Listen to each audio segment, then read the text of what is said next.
അതുകൊണ്ട് എൻ്റെ ജന്മം ഞാൻ ഒഴിഞ്ഞു വെച്ചിരിക്കുന്നത് കല്ലുകളെ ദൈവമാക്കാൻ വേണ്ടിയിട്ടല്ല, മനുഷ്യരെ ദൈവമാക്കാനാണ്. കാരണം ഞാൻ നോക്കിക്കാണുമ്പോൾ ഈ ജാതീയതയും മതത്തിൻ്റെയും രാഷ്ട്രീയത്തിൻ്റെയും പേരിൽ പരസ്പരം വെട്ടിക്കൊള്ളുന്നത് സിംഹവും പുലിയും പൂച്ചയൊന്നുമല്ല, സാധാരണ ബാധിച്ചതാ. എവിടെ ബാധിച്ചു? അസുഖമാണെങ്കിൽ ശരീരത്താ, അപ്പോൾ ഔഷധയോർമണിച്ച അപ്പോൾ ഔഷധം സേവിക്കണം. ശരീരത്തിനെ വായിച്ചാൽ ഔഷധം സേവിക്കണം. മനസ്സിനെയാണെങ്കിലോ ഞങ്ങൾ പ്രാർത്ഥിക്കുമ്പോൾ തന്നെ പറയാം, ഞങ്ങൾ മലയാള പ്രാർത്ഥനയിൽ പറയാം, നാടിനും നാട്ടുകാർക്കും വീടിനും വീട്ടുകാർക്കും ലോകത്തിനും ലോകർക്കും നല്ലത് വരട്ടണേ, പൊലിയാന്നാ ഞങ്ങൾ പറയാം, പൊലിയണേ, അവർക്ക് ഐശ്വര്യം ഉണ്ടാകണേ, അഭിവൃദ്ധിയാണ് പൊലി എന്നുള്ള വാക്കിന്, പൊലിഞ്ഞു വരണേ ഞങ്ങൾ പ്രാർത്ഥിക്കുകയാണ്. അതിന്ന് ആളുകൾ തിരിച്ചറിയട്ടെ ഈ പൂജ വേണോ അല്ല അദ്ദേഹത്തിൻ്റെ ഇത്തരം ഉപദേശങ്ങൾ മതിയോ എന്നുള്ളത്. അതിന് അനുഭവത്തിന് കുറേ കാര്യങ്ങൾ ഞാൻ പറയും. അതുകൊണ്ടാണ് ഞാൻ പറയുന്നത്, മണ്ണിലെ ദൈവം മനുഷ്യനാണ്, മണ്ണിലെ പിശാചും മനുഷ്യനാണ്. അത് പിശാചാവണോ ദൈവമാണോ എന്ന് മനുഷ്യൻ നിശ്ചയിക്കട്ടെ. അവിടെ ഒരു മനുഷ്യനെ രക്ഷിക്കുന്നതാണ് ശ്രേഷ്ഠമായിട്ട് ഞാൻ മനസ്സിലാക്കുന്നത്. അങ്ങനെയാണ് ഞാൻ വിശ്വസിക്കുന്നത്. പ്രവാചകൻ പറഞ്ഞിട്ടുണ്ടേ എന്നുള്ളത്. ഇല്ല, പ്രവാചകൻ പറഞ്ഞില്ലെങ്കിൽ മനുഷ്യത്വമാണ് ഇല്ലേ.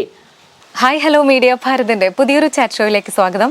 ഞാൻ Atheena and this is our chat show chat with Athena.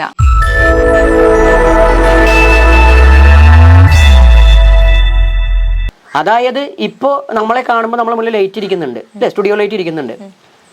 അത് വരുന്ന ഇലക്ട്രിസിറ്റി കറണ്ട് ഉള്ളത് കൊണ്ടാണ്. അപ്പോൾ ഇലക്ട്രിസിറ്റി എന്ന് പറഞ്ഞാൽ ഈ ബൾബല്ല കത്തുന്നത്, ആ ഇലക്ട്രിസിറ്റി കണക്ഷൻ ഉണ്ടാവേണ്ട കത്തുന്നത്. ഇത് പറഞ്ഞാൽ ആ കല്ല് ദൈവമായതൊരു മനുഷ്യനിൽ നിന്നാവുമ്പോൾ ആ കല്ലിന് ദൈവമാക്കിയ ആ എനർജി ആ പവർ എവിടുന്ന കിട്ടിയേ? ആ മനുഷ്യനല്ലേ കൊടുത്തേ. അതിന്റെ പേര് തന്ത്രശാസ്ത്രമാണെങ്കിൽ അതേ തന്ത്രശാസ്ത്രം ഞാനും കൈകാര്യം ചെയ്യുന്നതേ. അപ്പോൾ ആ മനുഷ്യൻ അതിനെ ദൈവമാക്കാമെങ്കിൽ ആ മനുഷ്യൻ ദൈവമാണ്.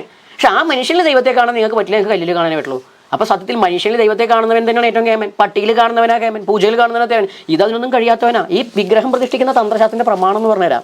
വിഗ്രഹത്തെ പൂജിക്കുന്ന തന്ത്രത്തെ പ്രതിമാ സ്വല്പബുദ്ധീനാം എന്നാണ്. സ്വല്പബുദ്ധി കാരണം എന്താ അറിയോ? അല്പബുദ്ധികൾക്ക് ആ പ്രതിമ എന്ന് തന്ത്രശാസ്ത്രം ഞങ്ങളെ പഠിപ്പിക്കുക. അപ്പൊ അല്പബുദ്ധികൾക്ക് വേണ്ടിയിട്ടാണ് വിഗ്രഹാരാധന ക്ഷേത്രാരാധന വെച്ചിരിക്കുന്നത്. ഇപ്പൊ ഹോമം പൂജയല്ലേ, ഹോമാ പൂജ അധമ അധമ, മനസ്സിലായോ? ഹോമിയും പൂജയും അധമനല്ല, അധമത്തിൽ വെച്ച അധമമായ കർച്ച. അധമം എന്ന് പറഞ്ഞാൽ മോശമല്ല. ഈ ഉപാസനാ പദ്ധതികളുടെ ആരാധനയുടെ ഏറ്റവും LKG സ്റ്റെപ്പ് അല്ലെങ്കിൽ അതിന്റെ അപ്പുറമുള്ള ആ താഴ്ന്ന വാക്ക് തെറ്റാ. അതുകൊണ്ട് ഞാൻ പറയുന്നില്ല. അങ്ങനെ നിൽക്കുന്ന ആ ഡിഗ്രിയാണ് ഈ ഹോമം പൂജയും. അപ്പൊ ഏറ്റവും ഉത്തമമായ അവസ്ഥ എന്താ? ഉത്തമ സഹജാവസ്ഥ. ബുദ്ധന്റെ ധ്യാനം പോലും മധ്യമമാർഗ. ഇപ്പൊ മെഡിറ്റേഷനാ പറയാ, മെഡിറ്റേഷൻ മധ്യമമാർഗ. അപ്പൊ തന്ത്രം ലക്ഷ്യം വെക്കുന്നത് സഹജാവസ്ഥയാ. എന്താ സഹജാവസ്ഥ? സഹജമായിട്ട് യാഥാർത്ഥ്യത്തിൽ ജീവിക്കുക. ചണ്ടാളബാബ ചണ്ടാളബാബയാണെന്ന് ചണ്ടാളുടെ ലിമിറ്റേഷനും മനസ്സിലാക്കി ജീവിക്കുമ്പോഴാണ് അത് അവധൂത ശരിയാണ്. അതുകൊണ്ട് എങ്ങനെ മാമ്പഴം എടുക്കാൻ പറ്റുന്നോ വായെന്ന് ശിവലിംഗം എടുക്കാൻ പറ്റുന്നോ നമ്മൾ പറയില്ല. അതൊന്നും സഹജാവസ്ഥയില്ല. അത് നേരത്തെ പറഞ്ഞ കുതന്ത്രമാണ്. അത് നമുക്കറിയില്ല. ഇനി അതുപോലെ തന്നെയാണ് നേരത്തെ എന്താ പ്രതിമ സ്വല്പ ബുദ്ധീന എന്ന് പറഞ്ഞു ഇല്ലേ. അപ്പൊ അല്പബുദ്ധികൾക്ക് വിഗ്രഹം വെച്ചു. എന്തിനാ? അയാളിത് കണ്ട് മനസ്സിലാക്കി അവസാനം സർവത്ര വിദിതാത്മനാം, എല്ലാത്തിലും ഈശ്വരനെ കാണാനാവണം. അപ്പൊ എന്നിലും കാണില്ല, അവനിലും കാണും, സകലിലും കാണും. അപ്പൊ തന്ത്രശാസ്ത്രം ലക്ഷ്യം വെച്ചത് മനുഷ്യനെ ദൈവമാക്കി മാറ്റുക എന്നാണ്. കാരണം എന്താ പറയാ, അർച്ചകസ്യ പ്രഭാവേന ശിലാഭവതു ശങ്കര എന്ന പ്രമാണം. ഒരു പൂജകൻ അയാളെന്ന് അയാളുടെ തപസ് കൊണ്ട്, തപസ് ഒറ്റക്കാലിക്കൊന്നല്ല, അയാളുടെ പഠനവും ജ്ഞാനം കൊണ്ട് എന്ത് ചെയ്യാണ്? ഒരു ശിലയെ ശിവനാക്കി മാറ്റാൻ അതൊരു ടെക്നിക്കാണ്. ടെക്നിക്കാണത്. ഞാൻ പറഞ്ഞുകൊണ്ടത് ദൈവം വിശ്വസിക്കലും വേണ്ടേ? നിങ്ങളായാലും പറഞ്ഞവരാരും വിശ്വസിക്കില്ല. അപ്പൊ എന്തോ ഒരു കാരണം കൊണ്ട് ഇപ്പൊ വേഷഭൂഷാദികൾ കൊണ്ട് വിശ്വസിക്കണ്ടേ? അപ്പൊ ആ വിശ്വസിക്കുന്ന രീതിയിലേക്ക് വന്ന ആ ശാസ്ത്രം, അപ്പൊ ഒരു കല്ലിനെ ശങ്കരനാക്കാമെങ്കിൽ ഒരു മനുഷ്യനാക്കിക്കൂടെ? ആക്കണമെങ്കിൽ എന്താണ്? ആ മനുഷ്യനതായിട്ടുണ്ടായിരിക്കണം. ഈ ശിലയിൽ വിഗ്രഹത്തിൽ വെള്ളം ഒഴിച്ചപ്പോൾ അതായ പോലെ എന്നെയൊക്കെ ഒരു ഗുരുപരമ്പരയെ ഇതേ വിഗ്രഹത്തിൽ ചെയ്യുന്ന എല്ലാ ക്രിയകളും ചെയ്തിട്ടുണ്ടെന്ന്. എന്നെ മാത്രമല്ല, ഇവിടെ കേരളത്തിലെ ചേനാസ നമ്പൂരിപ്പാടിനെയും അണ്ടലാടിക്കാരനെയും നമ്മുടെ എന്താ പറയുക, ഈ ഈഴവരുടെ ഇടയിൽ നിന്ന് വന്നിട്ടുള്ള തന്ത്രിവര്യൻ നമ്മളുടെ പറവൂർ ശ്രീധരൻ തന്ത്രിയെയും ഒക്കെ ഇങ്ങനെ ചെയ്തിട്ടുണ്ടെന്ന്. അതുകൊണ്ടാണ് ഞങ്ങൾക്ക് ദൈവത്തെ ഉണ്ടാക്കാൻ പറ്റണതേ. അപ്പൊ പിന്നെ ഞങ്ങൾ ദൈവമാണോ അല്ലേ എന്നുള്ളത് ഞങ്ങൾ പറയുന്നില്ല, നിങ്ങൾ നിശ്ചയിച്ചോളൂ. അപ്പൊ അതാണ് തന്ത്രവും മന്ത്രസാധനം. തന്ത്ര എന്ന ടെക്നിക്കാണ്. ടെക്നിക്ക് വേറൊന്നുമല്ല, ഈ പറയുന്ന മനുഷ്യനെ ഏതോ ഏഴാകാശനെ പ്രതിക്കുന്ന ദൈവത്തിൽ വിശ്വസിക്കൂ എന്ന് പറയുകയും അവൻ വരും എന്ന് പറയുന്ന അല്ല തന്ത്രത്തിന്റെ ടെക്നിക്ക്. നീ അത് തന്നെയാണെന്നും എന്നാൽ അതിന്റെ പരിപൂർണ്ണത നിനക്കില്ല, അതിന്റെ അംശങ്ങളെല്ലാം നിന്നുണ്ടെന്നും ബോധ്യപ്പെടുത്തുക. വിശ്വസിപ്പിക്കല്ല, ബോധ്യപ്പെടുത്തുക. വിശ്വസിക്കുന്നതെല്ലാം തന്നെ പറയുന്നത് ഈ പറഞ്ഞ ബ്രഹ്മജം എന്ന ജ്ഞാനമാണ്. കേട്ടറിവാ. ഈശ്വരനുണ്ട്, യേശുവിന് ഏഴാകാശത്തിന്റെ അപ്പുറത്തുണ്ട്, അതിനെ രക്ഷിക്കും, അത് ഇങ്ങനെ വരും, അങ്ങനെ വരും, മറ്റേത്. ഇത് വിശ്വാസമാണ്, പറഞ്ഞു ബോധ്യപ്പെടുത്തുകയാണ്. അതിനെ ബ്രഹ്മജം എന്നാ പറയുക. അത് അറിവ്. ഇപ്പോൾ പുസ്തകങ്ങൾ വായിക്കുക, അപ്പോൾ ഉപനിഷത്തുകൾ വായിക്കുക, അതുപോലെ തന്നെ ഖുറാൻ വായിക്കുക, അത്രയും കാലം വായിച്ചറിയും. ഇതൊക്കെ ബ്രഹ്മജം. അത് അറിവ് ഇങ്ങനെ വായിച്ചറിയുന്നതാണ്. അടുത്താണ് വിവേകജം. വിവേകജനം ബോധ്യപ്പെടുകയാണ്. ഞാൻ ആ ദൈവാംശം തന്നെയെന്ന് ബോധ്യപ്പെടുകയാണ്. അതാണ് തന്ത്രശാസ്ത്രം. അതുകൊണ്ട് എൻ്റെ ജന്മം ഞാൻ ഒഴിഞ്ഞു വെച്ചിരിക്കുന്നത് കല്ലുകളെ ദൈവമാക്കാൻ വേണ്ടിയിട്ടല്ല, മനുഷ്യരെ ദൈവമാക്കാനാണ്. കാരണം ഞാൻ നോക്കിക്കാണുമ്പോൾ ഈ ജാതീയതയും മതത്തിൻ്റെയും രാഷ്ട്രീയത്തിൻ്റെയും പേരിൽ പരസ്പരം വെട്ടിക്കൊള്ളുന്നത് സിംഹവും പുലിയും പൂച്ചയൊന്നുമല്ല. ഇത്രയും വിദ്യാസമ്പന്നും ബുദ്ധിയും വിവേകമൊക്കെ ഉണ്ടാണ് മനുഷ്യനാ. ഇതിന്റെ പേരിലൊക്കെ ബോംബ് പൊട്ടി മരിക്കുന്നതും കൊല്ലുന്നതും ഒക്കെ എന്തിൻ്റെയും പേരില്. അപ്പൊ പിശാചുക്കളെ ഈ മനുഷ്യന്മാരനെ അവരെ കുറച്ച് ദൈവമാക്കി അത്ര നല്ലതല്ലേ? ഓക്കെ, ഈ കല്ലിനെ ദൈവമാക്കി മാറ്റാൻ കെൽപ്പുള്ളവനാണ് മനുഷ്യനെന്ന് അഭിപ്രായപ്പെട്ടു. അങ്ങനെയാകുമ്പോൾ ഇപ്പോൾ ഈ പൂജാവിധികളായിക്കോട്ടെ, മന്ത്രം ആയിക്കോട്ടെ, തന്ത്രം ആയിക്കോട്ടെ, ഏതോ ആയിക്കോട്ടെ, അതിനൊരു വ്യക്തിയുടെ പ്രസൻസ് ഓഫ് മൈൻഡ് അത്യാവശ്യമല്ലേ? അപ്പോൾ അതിലും കൂടുതലായിട്ട് ഇപ്പോൾ ഞാൻ എന്ന വ്യക്തി ഇവിടെ ഒരു മന്ത്രം പഠിക്കാനായിട്ട് താല്പര്യപ്പെട്ട് വരുന്നു. അപ്പോൾ എൻ്റെ പ്രസൻസ്, എൻ്റെ ആ ഒരു സാമീപ്യം ആരെന്നെ പഠിപ്പിക്കുന്നോ അയാൾക്ക് ഉണ്ടാവണ്ടേ? ഉണ്ടാവണം. പക്ഷെ അത് പിന്നെ ഈ ഒരു എളുപ്പമായിട്ട് ഈസി ആയിട്ട് ഇംഗ്ലീഷ് പഠിക്കാം, നിങ്ങൾക്കും മെന്റലിസ്റ്റ് ആവണോ, അങ്ങനെയുള്ള ക്ലാസ്സുകൾ, ഓൺലൈൻ ക്ലാസ്സുകളും കൂടി ഇപ്പോൾ താങ്കൾ പ്രിഫർ ചെയ്യുന്നില്ലല്ലോ? ഞാൻ ചെയ്യുന്നില്ല. ഈ സാധന, കാളി പൂജ, അതിനൊക്കെ അതെ. എന്താ വെച്ചാലേ, നിങ്ങളിപ്പോ ഡെമോ കാണിക്കാൻ വേണ്ടി ഞാൻ ഇപ്പൊ ഒരു പരസ്യത്തിന് ഡെമോ മാത്രമാണ് അത്. ഞാൻ എന്റെ ക്ലാസ് അറ്റൻഡ് ഒരു അപ്പ പറയും, ഇത് നിങ്ങൾക്ക് ചെയ്യാൻ പറ്റില്ല, ഇതിന് നിങ്ങൾ കൃത്യമായി ഈ പൂജ ക്ലാസ് എടുത്തോണ്ടും കാര്യമില്ല. നിങ്ങൾ ഇത് പൂജ പഠിച്ചു കഴിഞ്ഞാൽ ഇതിന് വെച്ചാൽ നിങ്ങൾക്ക് വണ്ടി ഇങ്ങനെ തന്നെ, ഉദാഹരണം പറയാം, നിങ്ങൾക്കൊരു വണ്ടി ഓടിക്കാൻ പഠിച്ചു, റോഡിലേക്ക് ഇറങ്ങി എന്ത് വേണം? പ്രാക്ടീസ് തന്നെ വേണം. പ്രാക്ടീസ് മാത്രം മതിയോ? അതോറിറ്റി സൈൻ ചെയ്തിട്ട് സാധനം ലൈസൻസ് എന്ന് പറയും. ഇത് പറഞ്ഞ പോലെ ഇതിനെന്താ വെച്ചാൽ നിങ്ങളത് പഠിച്ചത് പ്രാക്ടീസ് ചെയ്യുക മാത്രമല്ല, ഇതിനുള്ള അധികാരം സിദ്ധിക്കണം. അധികാരം എന്ന് പറഞ്ഞാൽ മന്ത്രസാധനത്തിൽ ദീക്ഷ വാങ്ങണം. ദീക്ഷയാണ് അതിന്റെ ക്വാളിഫിക്കേഷൻ ആണ്. അതായത് വണ്ടി ഓടിക്കേണ്ട കാര്യമല്ല, മനസ്സിലാക്കുന്നവർ മനസ്സിലാക്കിയാൽ മതി, ഇപ്പം അല്ലാണ്ട് പറഞ്ഞിട്ട് കാര്യമില്ല. നിങ്ങളെയല്ല രക്ഷകര കാര്യം. അപ്പൊ എന്താ വെച്ചാൽ അതിന്റെ അതോറിറ്റി ദീക്ഷ കൊടുത്താൽ മന്ത്രം തന്നെ അക്ഷരലക്ഷം ജപിക്കണം, അതിൽ ഹോമ അർച്ചന അത്തരം കാര്യങ്ങൾ ചെയ്യണം, തർപ്പണാദികൾ ചെയ്യണം. അതിനൊക്കെ ശേഷം ചെയ്യണ്ടേ. ഇത് അപ്പളേക്ക് പറഞ്ഞു കൊടുക്കുന്നുണ്ട്, ഇങ്ങനെ ചെയ്യണം. അതും മന്ത്രം പറഞ്ഞു കൊടുക്കില്ല. അത് താൻ ശിഷ്യനാണെങ്കിൽ വന്ന് ജോയിൻ ചെയ്തോ. അതും അക്കാഡമിക്കായിട്ടില്ല, അക്കാഡമിക്കായിട്ട് ശിഷ്യനെ ഞാൻ സ്വീകരിക്കുന്നില്ല. അപ്പൊ നിങ്ങളിവിടെ കണ്ടല്ലോ ഇല്ലേ, 2 ശിഷ്യരെ കണ്ടു സന്യാസിമാരുടെ വേഷത്തില്. അത് കഴിഞ്ഞ് അവർ നേരെ അവരെ കൂലിപ്പണിയുടെ ഡ്രസ്സ് ഇട്ട് പോകണമെന്നും കണ്ടു ഇല്ലേ. അങ്ങനെ ഗുരു ശുശ്രൂഷ ചെയ്യുകയും അവനെ തൊഴിലും ചെയ്ത് പോകുന്ന ആളുകളെ ആണ് ഇഷ്ടമായിട്ട് എടുക്കുന്നുള്ളൂ. അല്ല ഇനിയിപ്പോൾ അതിന് വരാൻ കഴിയില്ല, അപ്പോൾ വേറെ എന്തെങ്കിലും സാഹചര്യം, അപ്പോഴും തന്നെ അവർ തന മന ധന സഹിതം ഗുരു ശുശ്രൂഷ ചെയ്യണം. എന്താ ഗുരു ശുശ്രൂഷ? ഗുരു പറയുന്ന കാര്യം. ഇപ്പോൾ സാധുക്കൾക്ക് ഭക്ഷണം കൊടുക്കാൻ പറഞ്ഞാൽ കൊടുക്കണം. ഇനി വല്ല ഓഫീസും വെച്ചിട്ട് അല്ലെങ്കിൽ സ്ഥാപനം വെച്ചിരിക്കുന്ന ജോലി കൊടുക്കാൻ പറഞ്ഞാൽ കൊടുക്കണം. അവൻ്റെ വരുമാനത്തിൽ 10% വർഷത്തിൽ ദാനം ചെയ്യണം എന്ന് അവിടുത്തെ കണ്ടീഷൻ. എനിക്ക് തരണമെന്നല്ല, അവൻ്റെ വരുമാനത്തിൽ 10% വർഷത്തിലൊരിക്കൽ ദാനം ചെയ്തിരിക്കണം. ഇതൊക്കെ ഇവിടുത്തെ കണ്ടീഷൻ. അതൊക്കെയാണെങ്കിൽ അവന് കൊടുക്കാം, അല്ലെങ്കിൽ വേണ്ട, അവൻ വേറെ വരുമ്പോൾ പിടിച്ചോട്ടെ. പിന്നെ ഉണ്ട് ദേവസ്വം ബോർഡിന്റെ സിലബസൊക്കെ എന്ന് വെച്ചാൽ 3 വർഷം കൊണ്ട് പഠിപ്പിക്കാൻ തട്ടിട്ട് കൊടുക്കുക, അതൊരു നിയമമാണ്. അതൊക്കെ പിടിച്ചേക്കാനൊന്നും പറ്റില്ല. അല്ലാണ്ട് നിങ്ങൾ പറയുന്ന മറ്റുള്ള ഈ മന്ത്രസിദ്ധി അല്ലെങ്കിൽ സിദ്ധി എന്ന് പറഞ്ഞാൽ സിദ്ധിക്കാൻ ബോധ്യപ്പെടാനുള്ള കാര്യമാണ്, അല്ല മറ്റേ സിദ്ധി ഒന്നുമല്ല. അപ്പം അതിനൊക്കെ വ്യവസ്ഥ. അപ്പം എൻ്റെ ക്ലാസ് എല്ലാ ക്ലാസ്സും ഉണ്ട്. ആ ക്ലാസ്സുകൾ പരമാവധി ഞാൻ എന്താ വെച്ചാൽ ഈ കുടുംബ ദൈവങ്ങളെ ആരാധിക്കാൻ, അത് ശാക്തയും ശൈവമൊക്കെ സമ്പ്രദായങ്ങൾ വൈഷ്ണവൊക്കെ അതിനെ പഠിപ്പിക്കുക. അതിനെ ഓരോ കുടുംബത്തിലും ഈ പറഞ്ഞ പൗരോഹിത്യം ഇല്ലാതാവുന്ന ഒരു വ്യവസ്ഥയിലേക്കാണ് ഞാൻ പരിശ്രമിക്കുന്നത്. അവൻ പൗരോഹിത്യം ഉണ്ടാകുമ്പോൾ സ്വാഭാവികമായിട്ടും ചൂഷണം ഉണ്ടാവും. എനിക്കാണെങ്കിൽ എൻ്റെ ഫീസ് വാങ്ങേണ്ടി വരും, അതില്ലെന്ന് ഞാൻ പറയില്ല. പക്ഷെ ഞാൻ പറഞ്ഞ ആ സംവിധാനം നിൽക്കണം. നിങ്ങൾ നിങ്ങളുടെ ദൈവത്തിന് നിങ്ങളെ തന്നെ പൂജിച്ചോ, നിങ്ങളുടെ ആവശ്യത്തിന് നിങ്ങൾ പ്രാർത്ഥിച്ചോളൂ. അതല്ല നിങ്ങൾക്ക് പണിയെടുക്കാൻ വേണ്ടി എനിക്ക് ഫീസ് തന്നോ, അതിനെൻ്റെ ഫീസ് ഞാൻ പോയി ചോദിച്ചു വാങ്ങും. കാരണം അവന് പറഞ്ഞു കൊടുക്കാൻ തയ്യാറാണേ, പറഞ്ഞു കൊടുക്കാൻ തയ്യാറാണ്, പഠിപ്പിക്കാൻ തയ്യാറാണെങ്കിൽ അവന് ചെയ്യുകയാണെങ്കിൽ അവൻ ചെയ്തോട്ടെ. എനിക്കിതിനൊന്നും പറ്റില്ല എന്ന് പറഞ്ഞാൽ സ്വാഭാവികമായിട്ടും എങ്ങനെയും ഞാൻ കുറച്ചിട്ട് ഇതിനിരിക്കണ്ട, എൻ്റെ ടൈമല്ലേ. അത് ഏത് പണി, ഇപ്പം നൃത്തത്തിന് പൈസ വാങ്ങുന്നില്ലേ, ഒന്നും ചെയ്യാത്ത രാഷ്ട്രീയക്കാർ വെറുതെ കസേരയ്ക്കിരുന്ന് പൈസ വാങ്ങുന്നില്ലേ, അപ്പുറത്തപ്പുറത്തൊന്നും വിഷയത്തിലിടപെട്ടില്ലേ. അപ്പോൾ സ്വാഭാവികമായിട്ടും എൻ്റെ ഫീൽഡ് അത് ഏതും. ഞാനിപ്പോൾ പ്ലാന് വരച്ചു തൊട്ടിട്ട് സൂപ്പർവൈസറായി പോലും ശരി, അല്ല എന്ത് ജോലിക്ക് പോയാലും, ആങ്കറായിട്ട് പോയാലും, അല്ല പ്രഭാഷണത്തിന് പോയാലും, പൂജയ്ക്ക് ഇരുന്നാലും എനിക്ക് പൈസ വേണം. ഇനി ഇല്ല അപ്പോൾ ഫുള്ള് പൈസ വേണം, വേണ്ട, ഇല്ലാത്തവൻ വന്നാൽ പൈസ ഇല്ല, ഞാൻ എല്ലാം ഫ്രീ ആയിട്ടാണ് ചെയ്ത് കൊടുക്കുന്നത്. അതിന് ഞാൻ പൈസ വാങ്ങുന്നില്ല, അങ്ങനെ വാങ്ങി നടക്കും പറയാനും പറ്റില്ല. ഇനി ഓപ്ഷനും ഉണ്ട്, നിങ്ങൾക്ക് പൂജ ചെയ്യാൻ പറ്റില്ലെങ്കിൽ നിങ്ങൾ ഇന്ന മന്ത്രം ജപിച്ചാൽ മതി, അത് ഞാൻ പറയും. അപ്പോൾ അതുകൊണ്ട് ചോദ്യം ഇത്രയായിരുന്നു.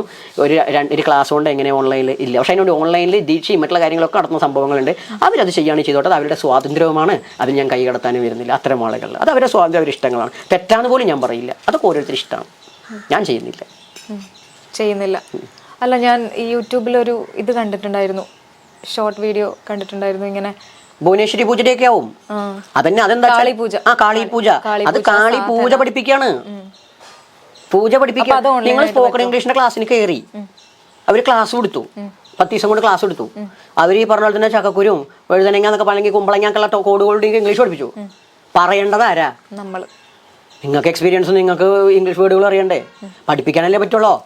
പഠിപ്പിക്കും, ചെയ്യല അവരെ കഴിവല്ലേ. അപ്പോഴും തന്നെ മാട്ടുംപാറൊന്നും ചെയ്യാൻ പറ്റില്ല, കൂടോത്രം അല്ലെങ്കിൽ നിങ്ങളെ ശത്രു സംഹാരം ചെയ്യാൻ പറ്റില്ല. അവനവന്റെ കൂടോത്രം ഗൂഢവിദ്യ എന്നാണ്, തന്ത്രം ഗൂഢവിദ്യയാണ്. ലളിതാശ്രമം വായിക്കുന്നവരൊക്കെ അറിയാം ഗൂഢവിദ്യ. അപ്പൊ ഈശ്വരോപാസന ഗൂഢം എന്ന് പറയാൻ കാരണം എന്താണ്? എന്തൊരു രഹസ്യം എന്നുള്ള പോലെയല്ല, അത്രയും എന്താ വെച്ചാല് ഈ പറഞ്ഞ ഡെപ്ത് ഉള്ള ഒരു അറിവാണ് എന്നേ പറഞ്ഞിട്ടുള്ളൂ.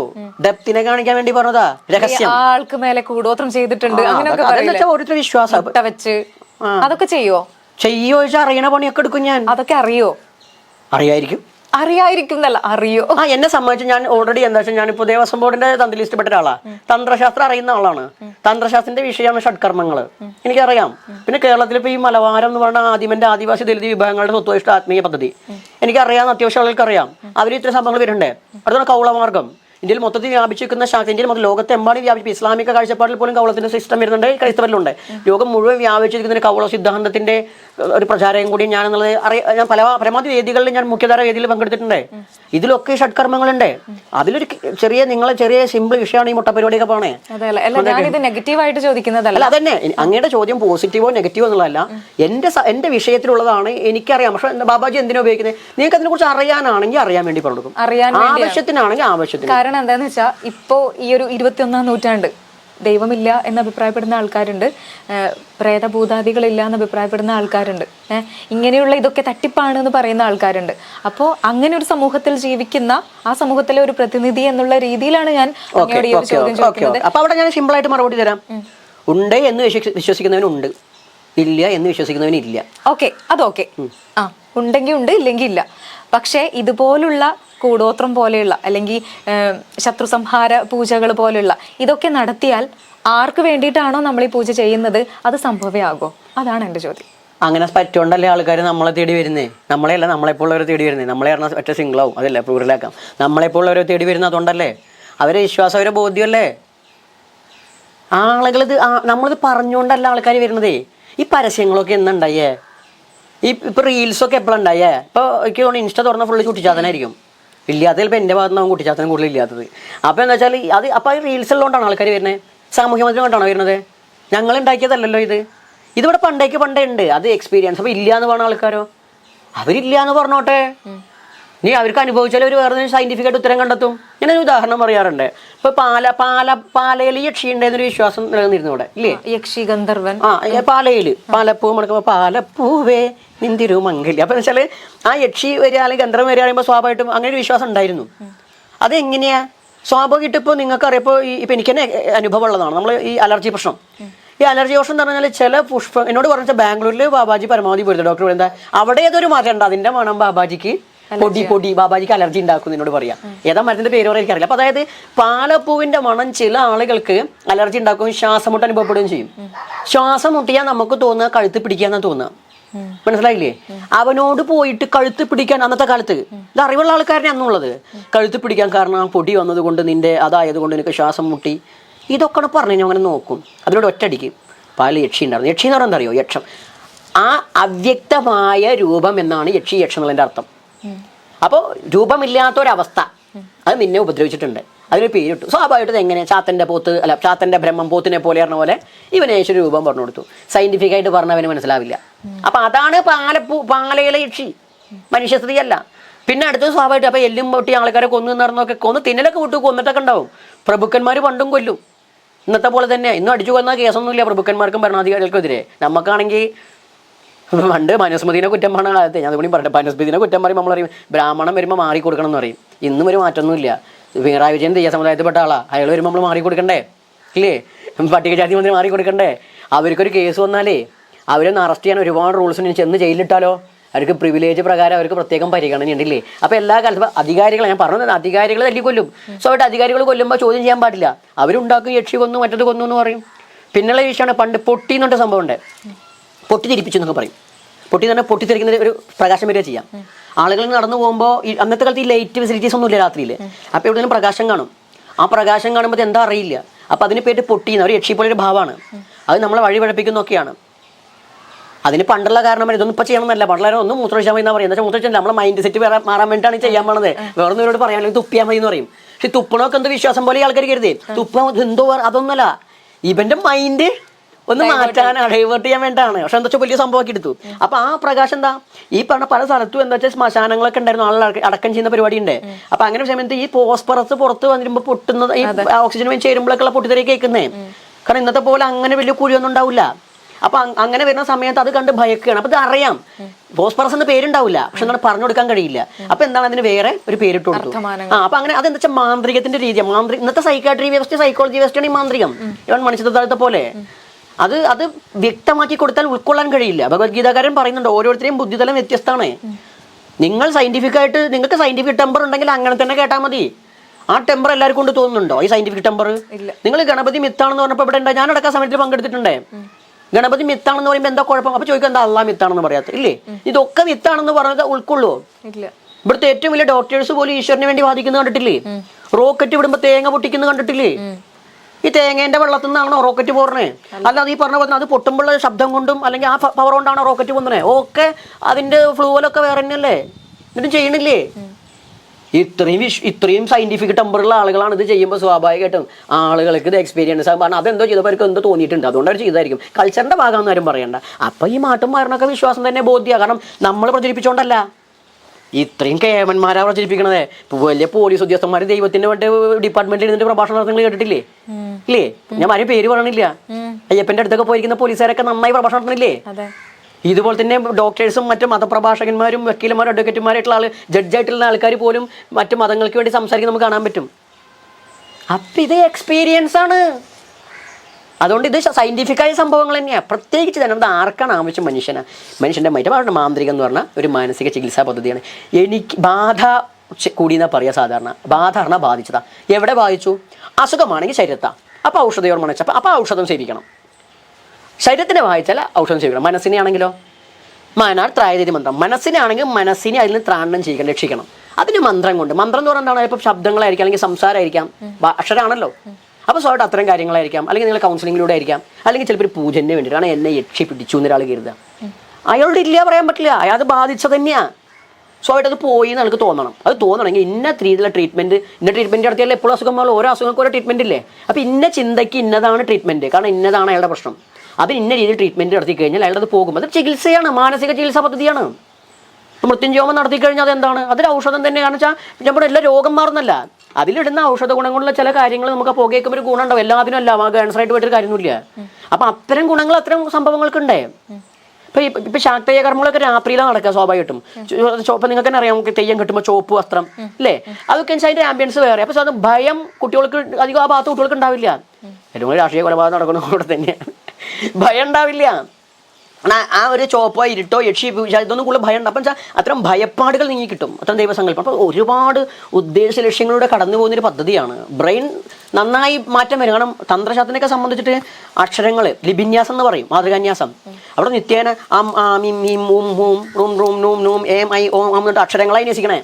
എന്നൂത് പറഞ്ഞിട്ട് അക്ഷരം ശരീരത്തിൽ വരുമ്പോഴാണ്. ഇവിടെയൊക്കെ അക്ഷരം ഒന്നുമില്ലേ? അക്ഷരം പഠിച്ചില്ലേ? നിങ്ങളിപ്പോഴത്തെ കുട്ടിയോടൊന്ന് അക്ഷരങ്ങൾ പറയാൻ പറഞ്ഞോക്കൊണ്ടു. ഇവിടെ ഉണ്ടായി ഒരുത്തം പഠിക്കാൻ വരിക, +2 കഴിഞ്ഞവനാ, എഴുതാനും കൂടി അറിയില്ല, കേരളം കോരള എഴുതണത്. അതായത് വിദ്യാഭ്യാസം. അതിന് വേണ്ടി ഇത് പറയുമ്പോൾ അക്ഷരം ക്ലിയർ ആയില്ലേ, സ്വരശുദ്ധി വന്നില്ലേ? ശരീരത്തിൽ അക്ഷരം വയ്ക്കുമ്പോൾ അക്ഷരം ബ്രഹ്മം. ഞാൻ നേരത്തെ പറഞ്ഞു മനുഷ്യനെ. അപ്പം അക്ഷരം ബ്രഹ്മം, ശരീരം അക്ഷരാകുന്നു. അക്ഷരം എല്ലാവർക്കും പറ്റും, എഴുതിയില്ലെങ്കിലും അക്ഷരം പറയുന്നുണ്ട്. അതുകൊണ്ടാണ് ചിലർക്ക് വിദ്യയൊക്കെ നിശ്ചയിച്ച ചില കാലത്ത്. ശരിയാന്നല്ല, അതിൻ്റെ കാര്യം കൊണ്ടാണ്. ഞാൻ ഇത്രയും നല്ല ഡീപ്പായിട്ട് ഡെപ്തായിട്ട് പോകുന്നത്. ഇപ്പോഴും ഞാൻ സംസാരിക്കുന്നത് ദൈവത്തിലേക്കല്ല പോകുന്നേ, അല്ല. അതുകൊണ്ട് പറഞ്ഞ ഇതിൻ്റെ ഉദ്ദേശം ഒരു ദൈവത്തെ ഉണ്ടാക്കലാണ്.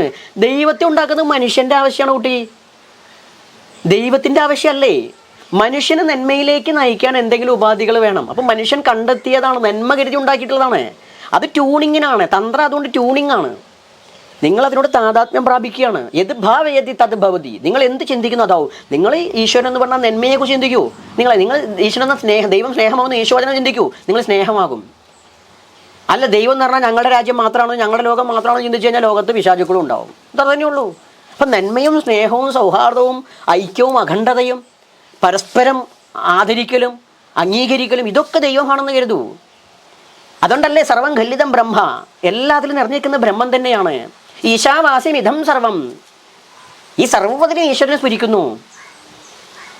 ഞങ്ങൾ പ്രാർത്ഥിക്കുമ്പോൾ തന്നെ പറയാം, ഞങ്ങൾ മലയാള പ്രാർത്ഥനയിൽ പറയാം, നാടിനും നാട്ടുകാർക്കും വീടിനും വീട്ടുകാർക്കും ലോകത്തിനും ലോകർക്കും നല്ലത് വരട്ടണേ.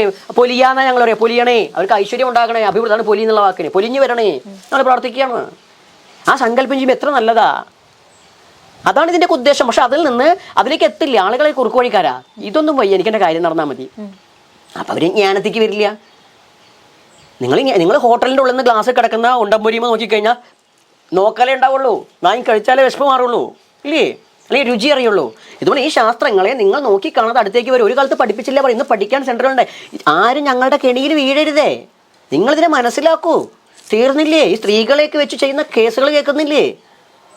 കരഞ്ഞു വരുന്ന അമ്മമാരുണ്ട് ഇവിടെ. നമ്മൾ പറയും എന്തിനാ അതിന് നിന്നേ, നമ്മൾ വീഡിയോ കണ്ട നമ്മൾ തന്നെ പറയണ്ട അങ്ങനെ ഒരു സംഭവം ഇല്ല എന്നുള്ളത് ഇല്ലേ. ഒരുപാട് സ്ത്രീ വിഷയങ്ങൾ ഇപ്പം അടുത്തൊരു ഇന്റർവ്യൂവിൽ അടക്കം ചോദിച്ചു, എന്തോ ഒരു ചങ്ങാതി എന്തോ കാണിച്ചു അറസ്റ്റ് ചെയ്യപ്പെട്ടു എന്നുണ്ട്.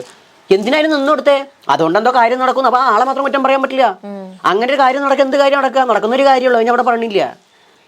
അപ്പൊ വിഷയം അതുകൊണ്ട് ഈ ശാസ്ത്രം എന്ന് പറഞ്ഞാൽ നമുക്ക് ദൈവത്തെ അറിയാൻ, ദൈവീകതയെ അറിയാൻ, സ്വയം ദൈവമായി മാറാൻ. ദൈവം മാറാണെങ്കിൽ അനുഗ്രഹിക്കാൻ വേണ്ടല്ലോ. അനുഗ്രഹിക്കുന്ന ആൾക്കാരെ പറ്റിയതേ അവർ വേറൊരു ദൈവത്തെ ഉണ്ടാക്കില്ല.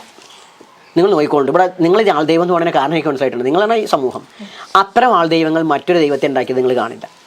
അവരും അണ്ണാൻ്റെ ഉള്ളിൽ ദൈവമായിരിക്കും. നോക്കിക്കൊണ്ട് അത്തരം ആളുകൾ വണ്ണാൻ്റെ ഉള്ളിൽ അവർ മരിച്ചതിന് ശേഷം പിന്നെ അവിടെ മറ്റൊരു ദൈവത്തെ കാണൂല. അവർ പല സിദ്ധിയും കാണിച്ചിട്ടുണ്ടാവും. അവർ തന്നെ. അപ്പം എന്താ അവരെ സംബന്ധിച്ച് നമ്മളങ്ങനെയല്ലാന്ന്. നമ്മൾ നാളെ ഇപ്പോൾ എന്താ അധീന വരികയാണെങ്കിൽ അതിനേക്ക് അധീനയെ ദൈവമാക്കി ദൈവമാക്കാൻ അനുഗ്രഹിക്കുന്നല്ല. ദീപ് പ്രകാശം. ദീപ് പ്രകാശം. പ്രകാശം ജ്ഞാനം. സൂര്യന്റെ പ്രകാശം കൊണ്ട് മാത്രമേ ലോകം പ്രകാശിപ്പിക്കാൻ പറ്റുള്ളൂ. അതൊരു സൈഡ് ഭൂമിയുടെ ഇല്ലേ. ഈ പറയുന്ന സൗരയൂഥത്തെ സംബന്ധിച്ചിട്ട് അതിനുവേണ്ടി ഇപ്പോൾ ഈ കത്തുന്ന ലൈറ്റിനാണ് നമ്മൾ എവിടെ പ്രകാശിപ്പിക്കാൻ പറ്റുള്ളൂ. അതുപോലെയാണ് ഈ അറിവ്. അറിവെന്ന് പറഞ്ഞാൽ ലോകത്തെ പ്രകാശിപ്പിച്ച് കാണുന്ന അറിവാണ് ദീപ് പ്രകാശം. ആ അറിവ് ആത്യന്തിക അറിവ്, ആത്മീയ അറിവാണ്. ആത്മീയ അറിവ് ആത്മ എന്ന് പറഞ്ഞാൽ സ്വത്വമാണ്. ഞാൻ ആരെയെന്ന ചോദ്യം, മോഹൻലാൽ ആറാന്നവർ താൻ അതെ ഞാനും അന്വേഷിക്കുന്നത് അതാണ് തമ്പുരാന്ന് പറയില്ലേ. ആ ചോദ്യത്തിന്റെ ഉത്തരമാണ്. അത് ബോധ്യപ്പെടുത്തി. അപ്പോൾ അവിടെ കുട്ടി എന്തായി, കുട്ടി എൻ്റെ ശിഷ്യരൊന്നും വേറെ സ്ഥലത്ത് പൂജയ്ക്ക് പോവില്ല. അവർ ആവശ്യത്തിന് അവരെന്താ വെച്ചാൽ അവർ അന്തസത്തയെ അവർ ആചാദിക്കുന്നതാണ് അവർ ഈശ്വര പൂജനം. അവർ അന്തസത്തയാണ് പൂജിക്കുന്നത്. ഒരു വഴിപാടും പൂജകർ പോലും എന്തെങ്കിലും വിശ്വാസം ഉണ്ടെങ്കിൽ പോലെ അവരേതായ ഗില്ലിൽ ഒതുങ്ങിക്കൊണ്ട് ചെയ്യും. എന്നെ ആശ്രയിക്കുന്ന ആരും. ഞാൻ എൻ്റെ അടുത്തേക്ക് വന്നാലും പറയുന്നത് പണിയാക്കരുതെന്നാ പറയുക. നിങ്ങൾ സ്ഥിരമാക്കല്ല കേട്ടോ. തൽക്കാലം നിങ്ങൾ ആശ്വാസമുള്ള കാര്യങ്ങൾ പറഞ്ഞു തന്നു. ഇതൊരു അഡിക്ഷനാണ്. ഇനി ജ്യോതിഷമൊക്കെ പ്രത്യേകിച്ച് പക്ഷെ വരും, വന്നു കഴിഞ്ഞാൽ പിന്നെയും വരും. അത് രുചിയാണ്. ഇതൊരു അഡിക്ഷനാണ്. അത് തെറ്റാണ്. നിങ്ങളുടെ പ്രശ്നത്തിന് പരിഹാരം എന്താണ്? പണ്ട് കാരണവന്മാർ വീട്ടിലെ നമ്മളെ കുട്ടിക്കൊരു പനി വന്നാൽ നമ്മൾ പണ്ട് എങ്ങനെ വെച്ചാൽ വീട്ടിൽ തന്നെ കാപ്പിയൊക്കെ ഉണ്ടായി. കുട്ടികളാണെങ്കിൽ കാപ്പി അല്ലെങ്കിൽ വെച്ചാൽ നമ്മൾ നേരെ കഞ്ഞിക്കുറിയൊക്കെ ഒന്ന് പിഴിഞ്ഞ് തീരവ് കൊടുക്കും, തുളസിയില കൊടുക്കും. അങ്ങനെ ചെറിയ ചെറിയ മരുന്നുകൾ നമ്മൾ തന്നെ കൊടുക്കും. ഒട്ടും പറ്റാണ്ട് വൈദ്യരേക്കാണ്. ഇന്ന് നേരിട്ട് ഹോസ്പിറ്റലിക്കാൻ വേണ്ട. ഇനിയിപ്പോൾ ദൈവികമായ കാര്യം കുട്ടിക്കൊരു പേടി വന്നു, പെട്ടെന്ന് ഞെട്ടുകയാണ്. അപ്പോൾ വീട്ടിൽ തന്നെ തിരികെ കൊടുത്ത് ഒഴിയും. എന്നിട്ട് ഒരു കളി. അപ്പോൾ കുട്ടിക്കൊരു ആശ്വാസം, ബുദ്ധിയുള്ള കുട്ടിയാണെങ്കിൽ ആശ്വാസം വരും. അല്ലെങ്കിൽ പിന്നെ അത് എന്തെങ്കിലും ചികിത്സിക്കേണ്ടി വരും ചിലപ്പോൾ, അല്ലെങ്കിൽ വേറെ എങ്ങനെ മാറിക്കോളത്. അപ്പോൾ അങ്ങനെ വീട്ടിൽ തന്നെയായിരുന്നു ഒക്കെ ചെയ്തിരുന്നേ. മണ്ടില്ല. ഇന്ന് ആളുകൾക്ക് ഇതൊന്നും വയ്യ. അവനൊരു എന്തെങ്കിലും അവൻ്റെ പോസിറ്റീവായി പോകുമ്പോൾ ഒരു നെഗറ്റീവ് റിയാക്ഷൻ, നെഗറ്റീവും പോസിറ്റീവും ഇല്ല, ഞാൻ മനസ്സിലാവാനാണ് പോണേ. റിയാക്ഷൻ ഉണ്ടായി കഴിഞ്ഞാൽ അവനാകെ അന്തം വിടുകയാണ്. അവൻ എന്ത് ചെയ്യണം? നേരെ വേറെ ഞങ്ങളെപ്പോഴുള്ള ഇതിൻ്റെ എക്സ്പേർട്ട് എന്ന് വരുന്ന ആൾക്കാർക്ക് വരും. സ്വാഭാവികമായിട്ട് ഞങ്ങളുടെ സേവനത്തിനാണ് വരുന്നേ, ഉപദേശത്തിനല്ല. ഇപ്പം അടുത്തൊരു പയ്യൻ വിളിച്ച് ഞാൻ ചോദിച്ചു, ദുബായിൽ നിന്ന് വിളിച്ചു, മലയാളിയാ, മോന് ഉപദേശം വേണോ അതോ മോനെൻ്റെ ഈ പറഞ്ഞ പോലെ സേവനമാണോ വേണ്ടേ? എനിക്ക് ബാബാജിനെ ആദ്യം കണ്ടപ്പോൾ ഞാൻ ട്രോളിലൂടെ കണ്ടപ്പോൾ എനിക്ക് തമാശ തോന്നി. പക്ഷെ കുറച്ച് പിന്നീട് കേട്ടപ്പോൾ അത്യാവശ്യം മൂന്നുള്ള ആളാണ്, അതുകൊണ്ടാണ് അങ്ങേ വിളിക്കുന്നത്. അതുകൊണ്ട് ആദ്യം എനിക്ക് ഉപദേശം മതിയായിരുന്നു. അല്ല ഒരു ചോദ്യമാണ് എന്നോട്. ഒരു ചോദ്യം എന്താ ഞാൻ പറഞ്ഞില്ല, ചോദ്യം അത് എടുക്കണ്ടേ? ഞാൻ പറഞ്ഞു എടുക്കണ്ടടാ, നിനക്ക് അടുത്തിൻ്റെ ജീവിതം പാളായി പോവും, ഒന്നിനും പറ്റില്ല. മുന്നോട്ട് കുറച്ച് ജോലിയൊക്കെ നന്നായിട്ട് സമ്പാദിക്കുക. ഒരു പ്രേമ കേസാ അതൊരിക്കൽ പറഞ്ഞാൽ അതുമ്പോൾ പിടിച്ച് നടക്കണ്ട. ജാതകപ്രകാരമല്ല നിനക്ക് യോജിക്കൂല. അല്ലാണ്ട് തന്നെ ഞാൻ പറയുകയാണ് നിനക്ക് യോജിക്കില്ല. കാരണം വെച്ചാൽ മോൻ ഇനി പ്രായമൊന്നും ആയിട്ടില്ല, നീ മുന്നോട്ട് പോടാ, നിന്റെ ലോകം വിശാലമാണ്, വേണം ഹാപ്പി ആയിന്ന്.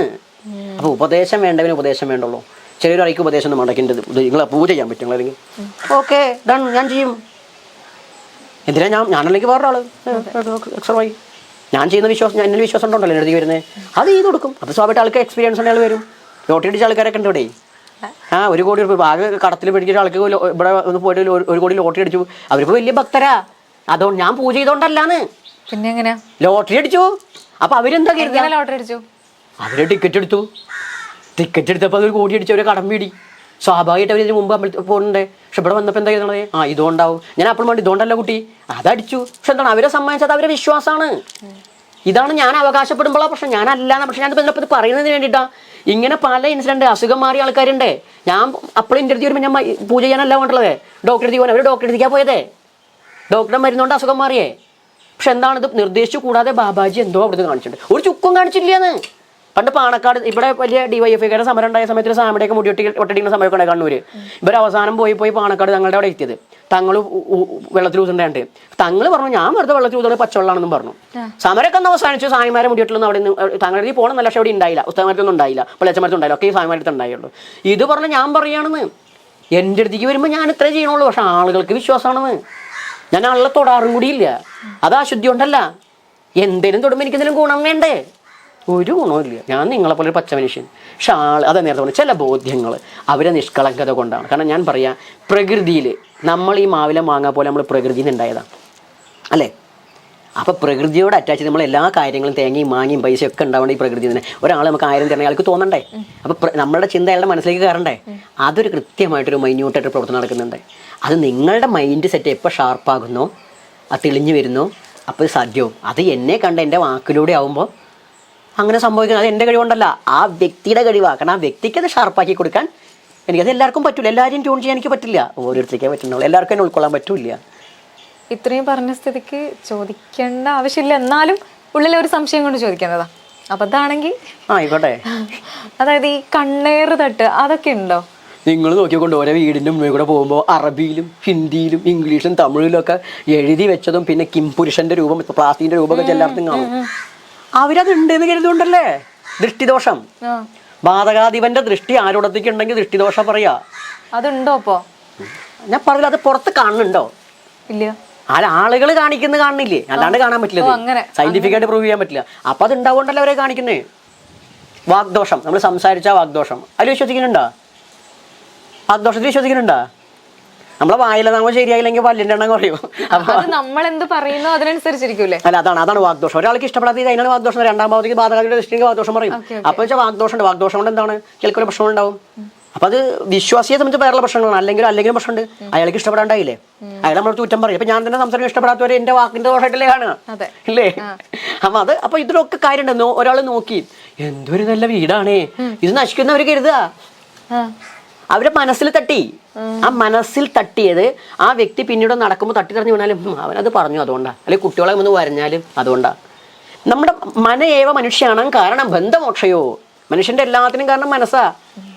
ഒരു പ്രഹേളികയാണ് അല്ലേ? തീർച്ചയായിട്ടും അതെ. ആ മനസ്സാണ്. ആ മനസ്സിന്റെ ആശ്വാസം തേടിയിട്ടാണ് മനുഷ്യൻ സഞ്ചരിക്കുന്നേ. ഓരോ മനുഷ്യനും ഓരോ ജീവിയും അന്വേഷിക്കുന്നത് സുഖത്തെയാണ്. ആനന്ദം, സുഖം എന്ന് പറഞ്ഞാൽ ആനന്ദം, പരമാനന്ദത്തെ. ആ ആനന്ദത്തിന് തടസ്സം നീക്കുന്ന എല്ലാ വ്യക്തിയും മറികടക്കണം അവന്റെ ബോധമനസ്സ് ചിന്തിച്ചുകൊണ്ടിരിക്കും. ബോധമനസ്സൊക്കെ ചിന്തിക്കും. അങ്ങനെ വരുന്ന സമയത്ത് അതിനെ മറികടക്കാണ്ടാവുമ്പോൾ അവൻ പല കാരണങ്ങളും കണ്ടെത്തും. ആ കാരണങ്ങൾ വരുമ്പോൾ അതിനെ മറികടക്കാൻ മറ്റു പലതിനെയും കണ്ടെത്തും. അതൊക്കെ അന്വേഷിക്കുന്നത് പരമാനന്ദത്തെയാണ്. അതാണ് ഞാൻ പറഞ്ഞത്, ആത്യന്തികമായ ആനന്ദത്തെ തന്നെ എന്നേ പറ്റുള്ളൂ, ജ്ഞാനത്തിനേ പറ്റുള്ളൂ. ആത്യന്തിക ജ്ഞാനം അതിന് ചെറിയൊരു കഷ്ണമേ ഉള്ളൂ. പക്ഷെ അത് ദഹിക്കണം. അതിനാണ് ഈ ദീക്ഷയും ശിക്ഷണം ഗുരുവൊക്കെ പറഞ്ഞത്. വണ്ടി വന്നു പറഞ്ഞിട്ട് ആർക്കും ദഹിക്കില്ല. അപ്പൊ കുറെ കാലം നിർത്തിയിട്ടാ പറഞ്ഞു കൊടുക്കുക. ലാസ്റ്റ് പണ്ടാരോ പറഞ്ഞോ ഒന്നുമില്ലടോ എന്ന് പറഞ്ഞാൽ ഇതിനപ്പം നിർത്തി ചോദിക്കും. പക്ഷെ അത് ആദ്യം പറഞ്ഞാൽ വിശ്വസിക്കുമോ? ഈ പഞ്ചഭൂതങ്ങളുടെ പ്രതീകമാണ് പൂജന്റെ ഉപാധി. ജലഗന്ധ പുഷ്പ ധൂപദീപം സാധാരണ പൂജ. ഇനി അതല്ല ഞങ്ങളുടെ കൗള പൂജയാണെങ്കിൽ മദ്യം, മത്സ്യം, മാംസം, മുദ്ര, മൈഥുനം, സെക്ഷൽ റിലേഷൻ അടക്കം പൂജന്റെ ഭാഗം. ഈ 5 കാര്യം വെച്ചാൽ നമ്മൾ ഈ പ്രപഞ്ചത്തിലുള്ള ഈ സാധനങ്ങൾ നമ്മളിൽ തന്നെ ഉള്ളതാണ്.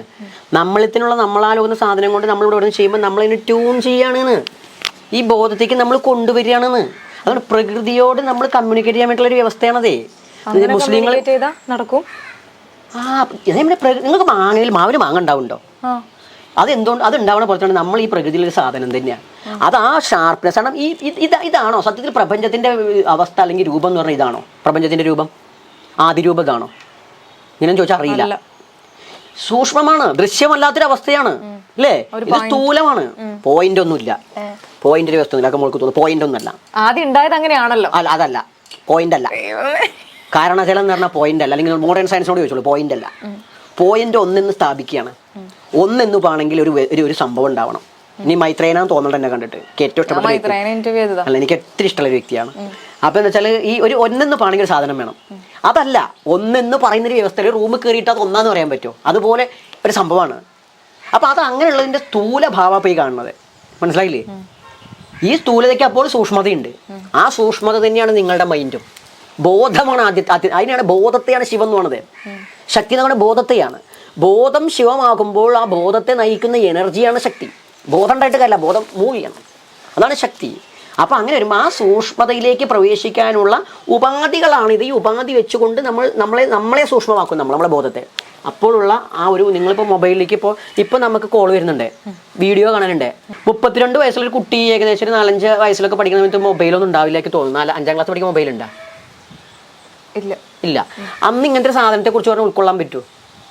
ഇല്ല. എന്തോ ഒരു സിനിമയിൽ നമ്മൾ മറ്റേ മോഗുലിനൊക്കെ കാണുമ്പോൾ എന്തൊക്കെ കരുതാന്നല്ലാണ്ട് അത്തരം കാര്യങ്ങൾ കാർട്ടൂണിൽ കാണുമ്പോൾ ഇതൊക്കെ നമുക്ക് അത്ഭുതത്തിന്റെ ലോകത്ത് നമുക്ക് ചിന്തിക്കാൻ വയ്യ. പക്ഷെ ഇപ്പൊ നമ്മളെ കയ്യിൽ സിനിമ കാണാൻ, ഞാൻ എന്റെ കുട്ടിക്കാലത്തെ പറയുമ്പോൾ ഇനി വരുന്ന കാലത്ത് പ്രേംനസീറിന്റെ ഒക്കെ സിനിമ ഉണ്ട്, ഇനി സിനിമ കാണുന്ന പോലെ അങ്ങനത്തെ സാധനം വരുന്ന അന്നേ പറയും. അപ്പൊ എന്താ വെച്ചാൽ ഈ പറയുന്ന അന്ന് നമുക്ക് ഉൾക്കൊള്ളാൻ പറ്റാത്ത പോലെയാണ് ഈ സൂക്ഷ്മത. ഇതിനോട് ലയിക്കും നമുക്ക് ഉൾക്കൊള്ളാൻ പറ്റാത്തോണ്ടാ. ഇതിലേക്ക് റേഡിയേഷൻ വന്നല്ലെങ്കിൽ ഇത്രയും തരംഗം വന്ന് സംസാരിക്കുന്ന പോലെ നമുക്കും പറ്റും. അതാണ് നമ്മളും അതോ ഇതിൽ നിന്നുണ്ടായത്, മണ്ണിൽ നിന്നുണ്ടായ സാധനം മണ്ണിനോട് സമ്മതിക്കാൻ പറ്റും. അത് അത്ര ഷാർപ്പാകുമ്പോഴേ കാര്യം നടക്കുള്ളൂ, ചെയ്തു വെച്ചിട്ടൊന്നും കാര്യം നടക്കില്ല. അപ്പം നമ്മൾ അത്രയും, അതുകൊണ്ടാണ് നിസ്കാരം 50 നേരത്തെ നിസ്കാരം 5 നേരത്തെ നിസ്കാരമാക്കിയത് മുസ്ലിങ്ങൾ പറഞ്ഞത്. അതുകൊണ്ടാണ് 5 നേരം ചെയ്യുമ്പോൾ ആകെ സെക്കൻഡാണ് ഈശ്വരനോടുള്ള പൾസ് വരുന്നത്. ഈശ്വരൻ പറഞ്ഞാൽ ഈശ്വരൻ മീൻസ് പ്രപഞ്ചത്തിൻ്റെ ആ ഒരു ഇതിനോട്. അപ്പോൾ വെച്ചാൽ അത് എങ്ങനെയാണ്, പ്രകൃതിയല്ല തരിക. മൂപ്പരെ കയ്യിൽ കിടക്കുന്ന 1000 ഉറുപ്പിക എനിക്ക് തരാൻ തോന്നണമെങ്കിൽ ഞാനിങ്ങനെ ഷാർപ്പായി ചെയ്തോ മൂപ്പര്, ഞാൻ പിന്നെ ലാസ്റ്റ് ചോദിക്കണം 1000 തരുമോ മൂപ്പർക്ക്, ആണ് കൊടുത്തേക്കാം. ഈ തോന്നുമ്പോൾ ആ ഒരു തൈയില്ലാത്ത മനുഷ്യൻ ചിലപ്പോൾ ആ തോന്നണമെങ്കിൽ എന്തോന്ന് സംഭവിച്ചിട്ടുണ്ട്. അത് അയാൾക്ക് ഈ പ്രകൃതിയിൽ നിന്ന് കിട്ടിയ മൈൻഡാ, ചിന്ത. അത് സാധ്യമാവുന്നതാണ് ഞങ്ങളുടെ വിശ്വാസം. പ്രൂവ് ചെയ്യാൻ കഴിയില്ല. ഇപ്പം എന്തെങ്കിലും കാണിക്കാൻ പറ്റുമോ? അതാ പറഞ്ഞത്, അത് മാജിക് അല്ലേ, അത് പറ്റില്ലാന്ന്. പൂജ ചെയ്ത് അവിടെ തന്നെ വരെ പറഞ്ഞ കാര്യമുണ്ട്. ഒരു പൂജ ചെയ്താൽ നാളെ തന്നെ ഒരു ചങ്ങായി ഉണ്ടായിട്ടോ ഒരു പൂജ ക്ഷേത്രത്തിൽ പ്രതിഷ്ഠിക്കൊണ്ടേ ഭയങ്കര കഷ്ടപ്പാട്. എൻ്റെ വീട്ടിൽ ഭുവനേശ്വരുണ്ട്, ബാബാജി ഒന്ന് പ്രതിഷ്ഠിക്കണം, ഒരു മലപ്പുറംകാരനാ. ഞാൻ എന്തിനാ പ്രശ്നം, ഇത് പ്രതിഷ്ഠിച്ചാലൊന്നും പ്രശ്നം തീരില്ലടോ. അങ്ങനെ നല്ല ബാബാജി വരാൻ പീഡൊക്കെ ഉണ്ടാക്കിയൊക്കെ അങ്ങനെ കൊണ്ടേ ചെയ്തു വെച്ചു. പിറ്റേ ദിവസം എൻ്റെ കോള് വരിക, എപ്പോഴൊന്നല്ല കുറച്ച് മുന്നേ മാസത്തിൻ്റെ കൊള്ളിന് മുമ്പേ കോള് വരിക, അതേ പ്രതിഷ്ഠ കഴിഞ്ഞിട്ടൊരു മാറ്റം ഇല്ലല്ലോ. അപ്പം ഞാൻ പറഞ്ഞു, ഇത് മാറിയിട്ട് എൻ്റെ കടം വീടാണെങ്കിൽ നാട്ടിലത്തെ ആൾക്കാരൊക്കെ വീട്ടിൽ ഒരു കല്ലെടുത്ത് വെച്ചാൽ പോരെ. അല്ല എല്ലാവരും ദൈവത്തിനെ എടുത്ത് വെച്ചാൽ എല്ലാവരും നിങ്ങൾ രാവിലെ വെച്ചിട്ട് ഇങ്ങനെ ഓം നമഃശിവായ അല്ലെങ്കിൽ അല്ലാന്നൊക്കെ പറഞ്ഞാൽ പ്രശ്നം തീർന്നില്ലേ? ഇത് എല്ലാം മൂവിനെ വെച്ച് ടൈമുണ്ട്, ടൈമും ക്ഷമയും വേണം. പിന്നെ ഇത് ഭാവി നിങ്ങൾ ചിന്തിക്കണം. ഇച്ഛാശക്തി, ജ്ഞാനശക്തി, ക്രിയാശക്തി നിങ്ങളുടെ മനസ്സിൽ ഉറപ്പിക്കണം നടക്കും എന്നുള്ളത്. നടക്കുമോ ജഗതിയേട്ടൻ? നടക്കൂല. നടക്കും. എന്നിട്ട് ഇച്ഛാശക്തി, ജ്ഞാനശക്തി, എന്താണോ നടക്കേണ്ടത് അതിന് സ്വയമേ കുറച്ച് അറിവ് നേടണം. ഓക്കെ, അതാണ് ജ്ഞാനശക്തി. ക്രിയാശക്തി, പ്രവർത്തിക്കണം. അല്ലാതിരും ചോറ് നിറഞ്ഞിരുന്നാലേ വള്ളം അറിയില്ല. എന്തേലും കാട്ടി കട്ടെടുത്തില്ല അരിയോട് വഹിച്ച് തിന്നണം, എന്നാലേ ചോറിട്ടുള്ളൂ. പ്രവർത്തിക്കണം. ഇച്ഛ, ജ്ഞാനം, ക്രിയ, ഇതിലൊക്കെ ഭക്തിയാണ്. ഈ ഭാഷത്തിൽ ഞാൻ പറയുമ്പോൾ ഭക്തിയായിട്ട് തോന്നൂല. ആളുകളുടെ ഭക്തി 5ഉം 8ഉം 10ഉം കൈയുള്ള ദൈവമാണ്. ആ ബാക്കിലൊരു അവതാരിക പുതുതായിട്ട് വന്നായിരുന്നു. ആ കുട്ടിയെ പരിചയപ്പെടുത്തി തന്നെ ബാബാജിന്ന് പൊരിയും, നിരീശ്വരവാദിയായ പെൺകുട്ടിയാ. ആയിക്കോട്ടെ, ഞാൻ പോയിരുന്നു. ഈ കുട്ടിക്ക് ഇതൊന്നും വിശ്വാസമില്ല. കാരണം ചോദിച്ച അവസാനം ഇത് ചോദിക്കണമൊക്കെ കൂള് ചോദ്യങ്ങൾ, എനിക്ക് കൊടുക്കുന്ന മറുപടി, കുട്ടി വാപ്പൊളിച്ചിരിക്കുക. ലാസ്റ്റ് കണ്ടവരും കേട്ടവരും അവിടെ ഉള്ളവരൊക്കെ പറഞ്ഞു, ഇത് എന്ത് ചോദ്യമായി ഇങ്ങനെ. ഞാൻ പറഞ്ഞു, ഞാനും തന്നെ എന്തൊക്കെ പ്രതീക്ഷിച്ചതാ, എന്നെ കണ്ട് അറ്റാക്ക് ചെയ്യുന്ന രീതിയാണേ. ലാസ്റ്റ് ഞാൻ പോരാൻ അതേ വേറൊന്നുണ്ടല്ലോ കേട്ടോ, ഞാൻ ആ സംസാരിക്കുമ്പോൾ ഞാനത് ഇങ്ങനെ കാണിച്ചില്ലേ, അതിൽ ഞാൻ വെപ്പ് വെച്ചിട്ടുണ്ടായിരുന്നു പറഞ്ഞു. അപ്പോൾ ഉണ്ടെങ്കിൽ പിന്നെ ആ കുട്ടി ആ റൂമിൽ പോയിട്ട് ആകെ ഇരിക്കാത്ത പ്രതീക്ഷിച്ച പോലെ ചോദ്യങ്ങൾ വന്നിട്ടില്ല, ഒന്നും ചെയ്തിട്ടല്ല. അതെന്താ വെച്ചാൽ അത് കരുതി ഞാൻ മുട്ടൻ വിശ്വാസിയാണെന്ന് കരുതിയത്. അപ്പം ഇങ്ങോട്ട് പൊരിക്കാന്ന് കരുതി. ഞാൻ വിശ്വാസത്തിൻ്റെ ഒരു ശകലം പറയണ്ടേ, ഞാൻ പറയില്ലാന്ന്. ഒരു പ്രമാണമുണ്ട്, അന്തശാക്ത എന്ന് പറഞ്ഞു കഴിഞ്ഞാൽ ഉള്ളിൽ ശാക്തേയനായിരിക്കണം, ബഹിശൈവ, പുറത്ത് ശൈവനായിരിക്കണം, സഭായാം വൈഷ്ണവ, മറ്റുള്ളവരുടെ വൈഷ്ണവനായിരിക്കണം. അതിൻ്റെ പൊരുളെന്ന് വെച്ചാൽ സ്പിരിച്വാലിറ്റി ഉള്ളിലായിരിക്കണം. ബഹിശൈവ പുറത്ത് ഏകദേശം ഒരു കോമൺ ആയിട്ട് വലിയ കുഴപ്പമില്ല. സഭായാം വൈഷ്ണവ എന്നാൽ ലോകത്തിൻ്റെ മുന്നിൽ ലോകയിലൊരാളായിട്ടേ പ്രവർത്തിക്കാൻ പറ്റുള്ളൂ. ഞാൻ വെറും കൗബീനം മാത്രം എടുത്തിരുന്ന കാലമുണ്ടേ, ഇന്ന് പാൻഷർട്ടും കോട്ടുക.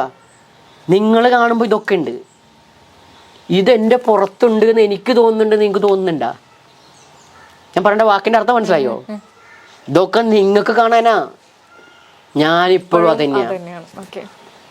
ഞാനിപ്പോഴും അതാ, ഞാൻ ദീക്ഷിതനായിരിക്കുന്ന ഞാൻ. ആളുകൾക്ക് തോന്നും ബിജു അല്ലേ, നാരായണ ശർമ്മയാണോ, ചണ്ടാള ബാബയാണോ, വിവേകാനന്ദൻ്റെ ചോദിക്കും. ചിലർ നായരല്ലേ, ചരമനല്ലേ, ഇതൊക്കെ ചോദിക്കണം. അല്ലെങ്കിൽ ഹിന്ദുത്വനല്ലേ, ഇതൊക്കെ സംഖ്യയല്ലേ, കമ്മിയല്ലേ, ഇതൊക്കെ ചോദിക്കും. ഞാൻ എന്താണോ അതാണ് എന്നും. ബാഹ്യമായ മാറ്റങ്ങൾ കൊണ്ട് എൻ്റെ ഓരോ വേഷങ്ങളിലൂടെ ഞാൻ കൊടുക്കുന്ന സന്ദേശം അതാണ്. ഇതൊക്കെ മാറിക്കൊണ്ടിരിക്കുന്നുണ്ട്. ഞാൻ മാറ്റമില്ലാതെ തുടങ്ങി. ആരാണാ ഞാൻ? ശിവോഹം. ശിവോഹം എന്ന് പറഞ്ഞാൽ ശിവൻ അഹം എന്നല്ല, ബോധം. ബോധമാണ്.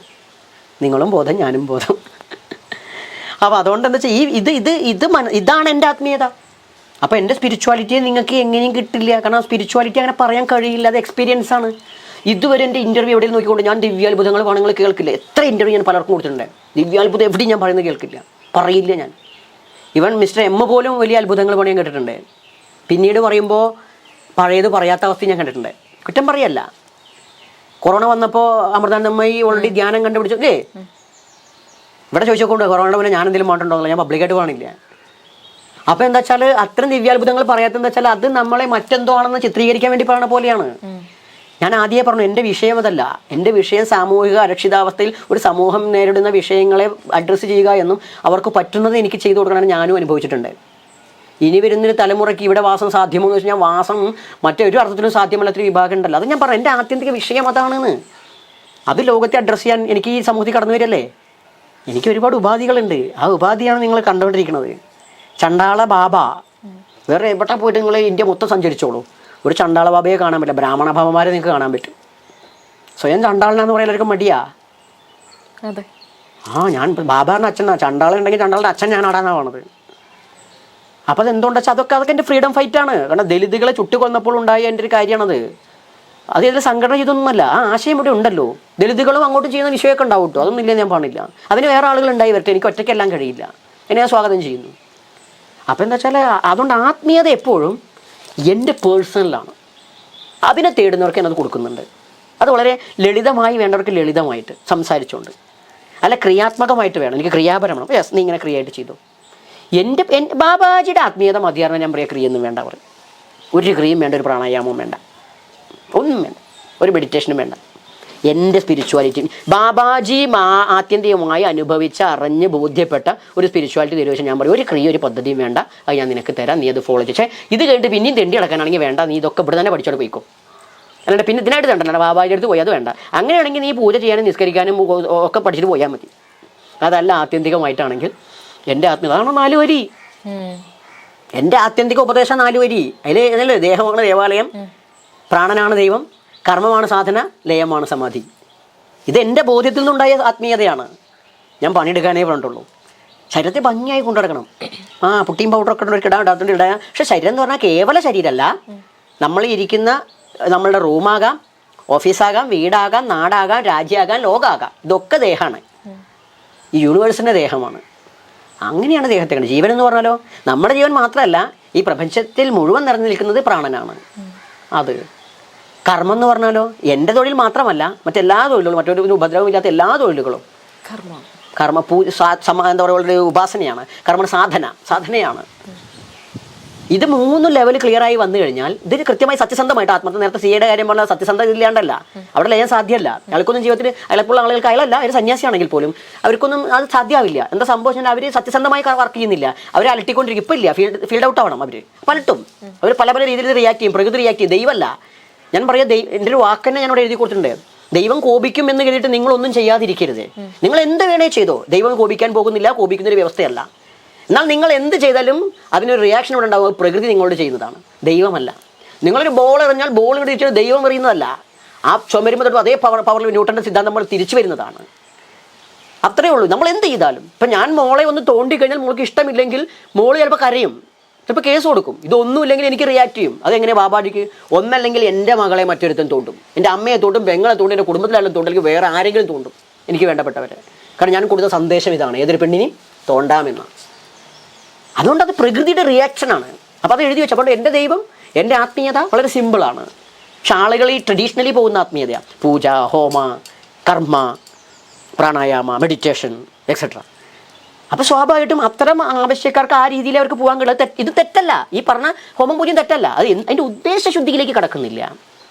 ഒരു ദൈവത്തെ പൂജിക്കുമ്പോൾ അവിടെ വിഗ്രഹത്തിൽ നടക്കുന്നത് എന്താണെന്ന് പോലും ആളുകൾക്ക് അറിയില്ല. ഒരു ശാന്തിക്കാരൻ ഇരുന്നിട്ട് അയാളുടെ ഉള്ളിലെ പ്രാണനെ എടുത്തിട്ട് ആ വിഗ്രഹത്തിൻ്റെ ഹൃദയത്തിൽ ചേർത്ത് വെക്കുമ്പോൾ അതിന് പ്രാണം ഉണ്ടാവുന്നേ, അവർക്കല്ല.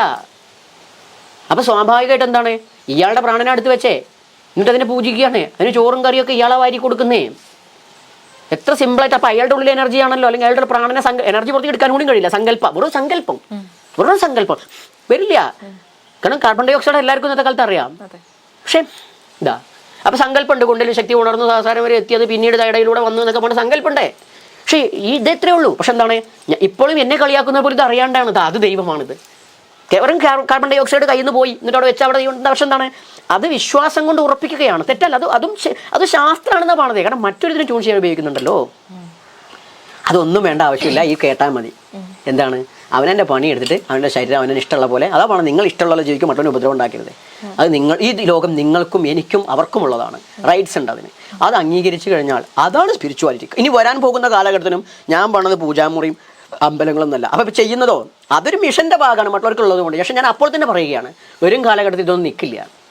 ആളുകൾ അവരുടെ ജോലി നോക്കിപ്പോൾ എന്നാലും ഈശ്വരവിശ്വാസം ഇല്ലാതിരിക്കില്ല. അപ്പോൾ അവിടെ ഏറ്റവും സിമ്പിളായിട്ട് വരും. ആ സിമ്പിളാകുമ്പോൾ ഇപ്പോൾ ഒരു വിദേശത്ത് ജോലി ചെയ്യുന്ന ആളല്ലെങ്കിൽ ഓഫീസ് വർക്ക് 24 ജോലി നാൾക്ക് അത് കഴിയില്ല. അപ്പം ഞാൻ തന്നെ നിങ്ങൾ ഇവിടെ വന്ന സമയത്ത് ഞാൻ ഉള്ളിലേക്ക് കയറിപ്പോയി. എന്നിട്ട് ഞാൻ പ്രാർത്ഥിക്കുന്നത് കേട്ടോ അറിയില്ല. അപ്പം ചെറുതായിട്ട് ഞാൻ എൻ്റെതായ പ്രാർത്ഥന നടത്തി ഇറങ്ങിപ്പോന്നു. അത്രയും അവിടെ പോയി കഴിഞ്ഞാൽ വിഗ്രഹമൊന്നും കാണാൻ പറ്റില്ല. അപ്പം അത്രയും ഷാർപ്പായിട്ടുള്ള ലോകത്തേക്ക് പോകുമ്പോൾ നമ്മൾ ദൈവികത നശിക്കാൻ പോകുന്നില്ല, പോയിട്ടില്ല എന്നുള്ള അഭിപ്രായം എനിക്കുണ്ട്. കാരണം അത് മറ്റുള്ളേക്ക് നമ്മളെ കടത്തി ഡ്രഗ്സ് പോലുള്ള വിഷയത്തേക്കും അല്ലെങ്കിൽ അരക്ഷിതാവസ്ഥയിലേക്ക് കടത്തിക്കൊണ്ട് പോകും കൂടുതലൊക്കെ ആയിട്ട് കുറേ ആളുകളെ. അപ്പോൾ അതിലെല്ലാവർക്കും ഒരു വിശ്വാസവും ബോധ്യം കലക്ഷൻ വെച്ചാൽ ഈ വ്യവസ്ഥകൾക്കൊക്കെ മാറ്റം വരും. ഇന്ന് അമ്പലത്തിൽ കാണുന്ന തിരക്ക് ഉണ്ടാവില്ല, കാരണം അതിനൊന്നും സമയം ഉണ്ടാവില്ല. ആളുകൾക്കതിനും സമയം കിട്ടാത്തൊരവസ്ഥ വരും. അങ്ങനെ വരുമ്പോൾ ആ ലോകത്തെ നമ്മൾ അവൻ്റെ തൊഴിലിന് ഉപാസിക്കുക. ഞാൻ പറഞ്ഞതല്ല, കൃഷ്ണൻ ഗീതയിലും പറയുന്നുണ്ട് കർമ്മയോഗ, ബുദ്ധൻ പറഞ്ഞു വെച്ചിട്ടുണ്ട്, മുഹമ്മദ് പറഞ്ഞു വെച്ചിട്ടുണ്ട്, ക്രിസ്തു എല്ലാവരും പറഞ്ഞു വെച്ചിട്ടുണ്ട്. കർമ്മ, അവനവൻ്റെ തൊഴിൽ കർമ്മ, സിംപിളിസിറ്റി, ഈശ്വരന് വേണ്ടി സങ്കീർണതകളല്ല. ടൈം കണ്ട് നിങ്ങൾ ജോലിയുടെ അടുത്ത് അയ്യോ എനിക്ക് നിസ്കരിക്കാൻ സമയമായിട്ട് ഓടുന്നൊരു ഓടാം, അവരുടെ വിശ്വാസം അതല്ല. ആ സമയം കൂടി ഞാനത് പറയാൻ കാരണം, പണ്ട് ഞാൻ സ്ഥലത്തേക്കുമ്പോൾ ഒരു സ്ത്രീ കൈ കത്തി കൊണ്ട് മുറിഞ്ഞു. കത്തി കൊണ്ട് മുറിഞ്ഞപ്പോൾ വല്ലാണ്ട് ചോര പോവുകയാണ്. പെട്ടെന്ന് ഞാൻ റോഡിലേക്ക് ഓടിയപ്പോൾ ഒരു ഓട്ടോ പോകുന്നുണ്ട്. ആ ഓട്ടോ ഇപ്പോഴല്ല കേട്ടോ, കുറേ മുന്നെയാണ് ഓട്ടോ പോകുന്നുണ്ട്. അപ്പോൾ ഓട്ടോ പോകുമ്പോൾ കൈ കാണിച്ചപ്പോൾ പറഞ്ഞു ഒന്ന് നിർത്തൂ, അവിടെ ഒരു ചേച്ചിക്ക് വയ്യ, മുറിയായിട്ടുണ്ട്, പൂജാരിയൊന്നും ആയിട്ടില്ല അന്ന്.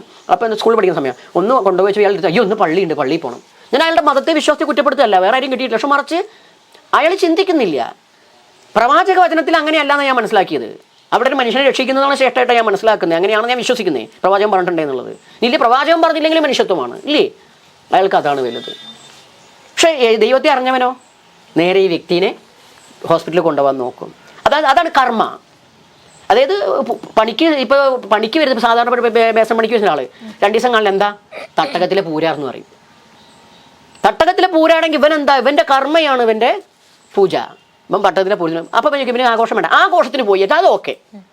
ദേവീ കോപം കരുതി പൂരത്തിന് പോകുന്നതും പള്ളി പെരുന്നാളിന് പോണതും അല്ലെങ്കിൽ നേർച്ചയ്ക്ക് പോണതും അല്ലെങ്കിൽ മക്കത്ത് പോണതും അതാ പറയണത്. അപ്പം അതൊന്നും തെറ്റാന്നല്ല ഞാൻ പറഞ്ഞിരിക്കുന്നത്. കർമ്മ, സ്വന്തം കർമ്മം ചെയ്യൂ, അത് ഈശ്വരീയമായി കാണൂ. നിങ്ങൾ ഓട്ടോ ഓടിക്കുന്ന ആളാണ്, ഓട്ടോ ഓടിച്ചാൽ തന്നെ നിങ്ങൾക്ക് മോക്ഷവും മുക്തിയൊക്കെ സാധ്യമാണ്. കാരണം നിങ്ങൾ നന്മയാണ് പ്രവർത്തിക്കുന്നത്. നിങ്ങൾ ഹോട്ടലിലെ ഭണ്ഡാരിയാണെങ്കിൽ ഭക്ഷണം വെച്ചുള്ളവർക്ക് കഴിച്ചോട്ടെ. നിങ്ങൾ ഈ പറഞ്ഞ പോലെ തന്നെ ഏതെങ്കിലും സ്ഥലത്ത് ഈ വസ്ത്രങ്ങൾ അലക്കുക കഴിക്കുക വിസ്തൃതി ചെയ്യുന്ന പരിപാടി അത് ചെയ്തോളൂ, ഓക്കെ. നിങ്ങളൊരു ഡോക്ടറാണോ, നിങ്ങൾ സത്യസന്ധമായിട്ട് അത് ചെയ്യൂ. നിങ്ങളൊരു നീതിപാലനാണ് നിയമപാലനം അത് ചെയ്യൂ. നിങ്ങൾ പൊളിറ്റീഷ്യനാണെങ്കിൽ അത് ചെയ്യൂ. നിങ്ങളൊരു മരം വെട്ടുകാരൻ അത് ചെയ്തോളൂ, ഇലക്ട്രീഷ്യൻ അത് ചെയ്തോളൂ, സയൻറ്റിസ്റ്റ് അത് ചെയ്യൂ. ഇനിയിപ്പോൾ അർച്ചകനാണോ പൂജാരിയാണോ അത് ചെയ്തോളൂ. നിങ്ങൾ ആത്മീയത പറയുന്ന ഒരു ഗുരുവാണോ, പൂജാരിയും ഗുരുവും വേറെയാ. ഗുരുവാണോ നിങ്ങൾ ആ സത്യസന്ധമായ ജ്ഞാനത്തെ കൊടുക്കൂ.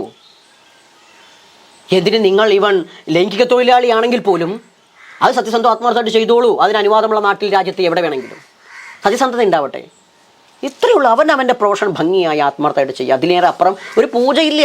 ഇതാണ് എൻ്റെ എന്നോട് ചോദിക്കുന്ന ഉപദേശം. അത്രയേ ഉള്ളൂ, അത്രയേ ഉള്ളൂ.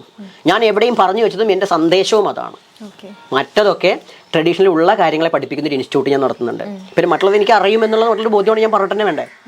അറിഞ്ഞിട്ടത് ഇത്രയും ഹോമവും പൂജയും ആരാധനയും ധ്യാനവും മെഡിറ്റേഷനും ക്രിയായോഗയൊക്കെ അറിഞ്ഞിട്ടാണ് ഞാൻ അത് പറയുന്നേ. എന്നിട്ട് പറയുമ്പോൾ തന്നെ ഇതിന് മൂല്യം ഉണ്ടാവണം. അല്ലെങ്കിൽ എനിക്കിതൊന്നും അറിയാണ്ടാ പറയണമെന്ന് കരുതാം. അത്തരം ശാസ്ത്രങ്ങളോ ശാസ്ത്രം തന്നെ ഇന്നത്തെ സയൻസ് അല്ല, വ്യവസ്ഥയിൽ പറഞ്ഞ വാക്കാണ് ശാസ്ത്രം എന്നുള്ളത്. ആ ശാസ്ത്രങ്ങൾ അറിഞ്ഞുകൊണ്ടാണ് ഞാൻ ഈ 4 വരിയിൽ ഒതുക്കിയിരിക്കുന്നത്. അതിന്ന് ആളുകൾ തിരിച്ചറിയട്ടെ ഈ പൂജ വേണോ അല്ല ഇദ്ദേഹത്തിൻ്റെ ഇത്തരം ഉപദേശങ്ങൾ മതിയോ എന്നുള്ളത്. അതിന്ന് അനുഭവത്തിന് കുറേ കാര്യങ്ങൾ ഞാൻ പറയും. അതുകൊണ്ടാണ് ഞാൻ പറയുന്നത് മണ്ണിലെ ദൈവം മനുഷ്യനാണ്, മണ്ണിലെ പിശാചും മനുഷ്യനാണ്. അത് പിശാചാവണോ ദൈവമാണോ എന്ന് മനുഷ്യൻ നിശ്ചയിക്കട്ടെ. അതിൽ ദൈവമാകണമെങ്കിൽ സ്വയമേവ ചിന്തിച്ചാവാം. അതല്ല എന്തെങ്കിലുമൊക്കെ ഈ പറഞ്ഞ പോലെ തന്നെ തോട്ട്സുകളോ അല്ലെങ്കിൽ ഉപദേശമൊക്കെ വേണമെന്നുണ്ടെങ്കിൽ നമ്മളെ വേണമെങ്കിൽ നമ്മളുടെ സേവനം എല്ലാവർക്കും തേടാം. അത്രേ ഉള്ളൂ. അപ്പോൾ ഈ പ്രതിരോധം തുടരട്ടെ. ഒരു നാൾ ഈ ലോകം ഈ ശബ്ദം കേൾക്കുന്ന ഈ മാറ്റം എന്തായാലും അനിവാര്യമാണല്ലോ. ആൾക്കാർ ഇപ്പോഴേ ഒരുപാട് ആൾക്കാർ ഇത് മനസ്സിലാക്കി വരുന്നുണ്ട്. കാരണം ഈ വാക്കുകളിലെ തീക്ഷ്ണത മനസ്സിലാക്കി വരുന്നുണ്ട്. അതുകൊണ്ട് ആൾക്കാർ ആക്സെപ്റ്റ് ചെയ്യാൻ ഇപ്പം തന്നെ സ്റ്റാർട്ട് ചെയ്തിട്ടുണ്ട്. ഒരു 2 ആഴ്ച മുന്നത്തെ അവസ്ഥ ഇതായിരുന്നില്ലല്ലോ അല്ലേ. അത് നമുക്ക് ഓരോ വീഡിയോസും കാണുമ്പം അതിലെ കമൻസും വായിക്കുമ്പോൾ നമുക്കത് മനസ്സിലാകും.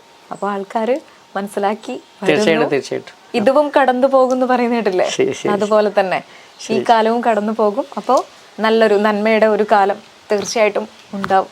ഓക്കെ സന്തോഷം. അങ്ങനെ ഒരു നീതി ലഭിക്കട്ടെ. അത് ഒരുപാട് വേദനകളോട് കൂടിയിട്ട് ഒരു മകനെ കാണാനാവാതെ മരിച്ച ഏതോ ഒരു സമുദായത്തിൽ പിറന്ന് ആ സമുദായത്തിൻ്റെ ഒരു പ്രിവിലേജും ഇല്ലാതെ ഒരു സാധു സ്ത്രീ ഒരുപാട് വേദനിച്ച് ഒരു മകൻ്റെ സമരം പോലും എന്തെന്നറിയാതെ കല്ലെറിഞ്ഞ ആളുകളുടെ മുന്നിൽ ആ മകനെ ഒരു നോക്ക് കാണാൻ വേണ്ടി പുറത്തേക്ക് നോക്കിക്കിടന്ന് മരിച്ചുപോയ ഒരു ഏലംകുളത്തുകാരി, ഒരു പാവം ഒരു സ്ത്രീ എന്നെ പെറ്റു എന്ന അത് പാപമാണോ പുണ്യമാണോ എനിക്കറിയില്ല. എന്തെങ്കിലും ഒരു കാലത്ത് എൻ്റേത് ഒരാൾ ദൈവമോ അല്ലെങ്കിൽ ഒരു ഭക്തി കച്ചവടമോ അല്ല, ഒരു നീതിക്ക് വേണ്ടിയുള്ള ധർമ്മസമരമാണെന്ന് ആരെങ്കിലും തിരിച്ചറിഞ്ഞാൽ അത് ആ അമ്മയ്ക്ക് ഞാൻ കൊടുക്കുന്ന എന്താണെന്ന് എനിക്കറിയില്ല. കാരണം അമ്മയ്ക്ക് എന്ത് കൊടുത്താലും ഒന്നും ആവില്ല. ആ അമ്മയ്ക്കും എന്നെ ഞാനാക്കി എൻ്റെ ഗുരുവായിട്ടൊരു അമ്മയുണ്ട്. ആ അമ്മയ്ക്കും ആ പരമ്പരയ്ക്കും ഈ രാജ്യത്തെ നീതിബോധമുള്ള ഓരോരുത്തർക്കുമുള്ള അവർ നേടിയെടുക്കുന്ന നേട്ടമായിട്ട് ഞാൻ കാണുന്നത്. അതിനുവേണ്ടി മാത്രമാണ് എൻ്റെ സമരവും സഹനവും ഒക്കെ. ഇനി ഇത് തുടരും. അത് എനിക്ക് വേണ്ടിയിട്ടല്ല, ഈ രാഷ്ട്രത്തിൻ്റെ ഭരണഘടനയും അത് പറയുന്ന നീതിയും ഒക്കെ എല്ലാവർക്കും ബാധകമാണ്. ഞങ്ങൾക്കൊരു റൈറ്റ്സ് ഉണ്ട്, നമുക്കൊരു റൈറ്റ്സ് ഉണ്ട്. ആ റൈറ്റ്സിന് വേണ്ടിയിട്ടാണ്. നമസ്തേ, നമഃ ശിവായ.